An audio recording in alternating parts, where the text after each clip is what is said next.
Alright, update time. Belt's on. It's a new belt, obviously, and it was already rubbing. Here's my belt cover. It was rubbing on this bottom bit coming down. I don't know if you see this. Right here. I mean, I previously ground this down on my other belt to stop the rubbing, but with this belt, it's rubbing a little more aggressively, so I just took this damn thing off. The belt's not going anywhere. It makes it look meaner, not as polished, looks like a chopper. I don't know, whatever. Hey, I'm over function. What is it? People say form over function. Screw that. It's function, man. Function. Thing works. So belt's on. I'm going to be replacing some tires anyway. It needs a little snugness. I'll ride it, stretch it out. And I got a tire change tools coming, irons, and a bead breaker. And I'm going to put some Dynabeads in. Got all this crap in the store if you guys want it, Dynabeads.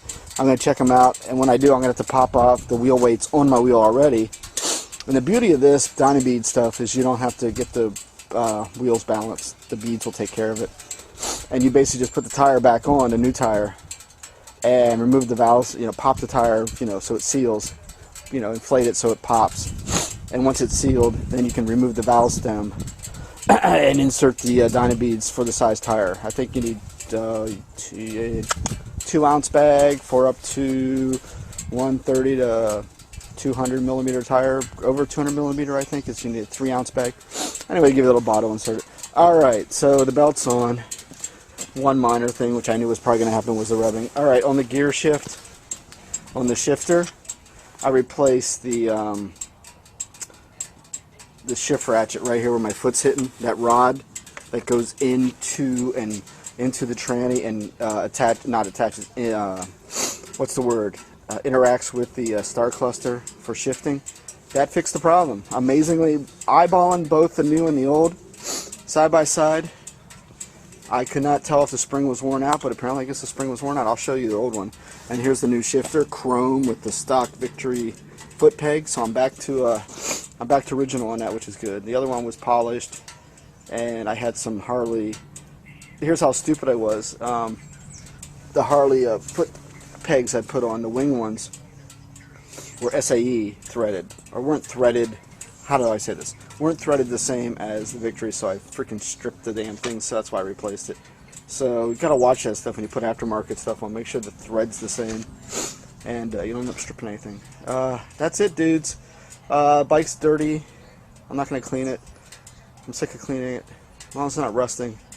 Alright, so I'm happy about the gear shifter. Got these keg things I put on my bike.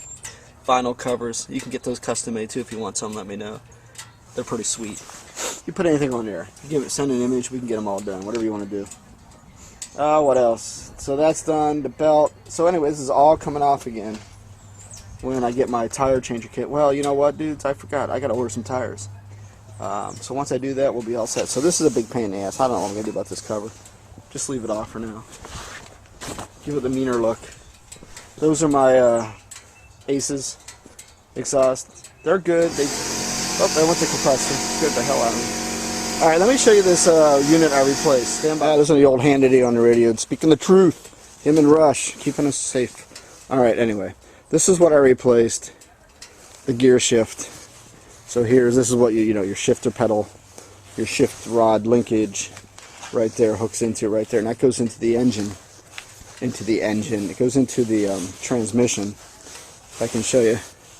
And this part here engages the star cluster, if you know anything about what it looks like inside. If you look at my older videos, you'll see the star cluster. And it looks like everything else looks fine. Oops, and well, if it ain't broke, it's broke now. Alright, it's all greased up here with motor oil. Anyway, apparently this spring right here, where my thumb is, and I think right here this rivet, I think they were both worn. If you look, you can see some wear. But this spring wasn't going back to position, and it wasn't allowing me to upshift. Downshift was fine, so replacing it with a new one, you can't tell side by side. I couldn't tell if this was worn or not. The thing has rebound, but if I look at this rivet part, that's the only thing that looks like it's worn out. So I don't know, dudes. So replace that. All's good. So that is the bitch about replacing this was just drain the freaking oil out first, because I lost about 2 quarts when I opened that tranny cover. I thought I'd lose maybe a couple cups, but what a mess. Maybe I lost a quart. Let's just be honest. All right, what else? Got my SNS sticker. You gotta have an SNS sticker. I might put the SNS air intake on next and show you guys a video of that. Unless you want something, let me know if you want something done or how to, even simple stuff. I'm going to show you the tire stuff, although that's all over the net. How to pop a tire off a motorcycle. I've never done it, a remounted one. I've done bicycle, obviously, an ATV. But I'm going to do it on the motorcycle and put the Dynabeads in and see if I, see if it all goes well. All right. I don't know what else to show you. That's it, dude. It's March 8th, and it's actually 60 freaking degrees here. We used to have, see that white crap? We used to have like 3 feet of that crap, and it's melting. That's why the bike's out. All right, I am out. I hope any of this made sense. Hope it might help some people. My whole point of doing this stuff is really for my own notes, so I can actually go back and look at the video and see where things went.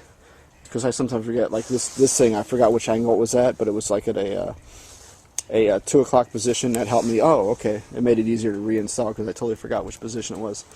Because the tech manual, service manuals are good, but they don't have everything. So videotape and take pictures of everything. And hopefully this is helping other people. Again, I'm not a service tech. I'm not a mechanic. I just have some kind of ability to figure out how to fix things. Or just, I'm sure I'm screws things up, and there's better ways to do it. But my point is, if you have some kind of aptitude with tools and that, you can figure this stuff out. And by doing it, you learn more about your motorcycle, and you save a shitload of money. And I'm nothing against the service shops and the bike shops. They got to make a living too. But if you can do it yourself, that's all part of the motorcycling, I think. That's my big part of it, is working on the bikes, the mechanics of it. Riding's cool too. But there's so many facets to biking. You pick the one you like. But being able to work on your bike, if you're out on the road, out far, and you break down, do you know how to replace your clutch cable?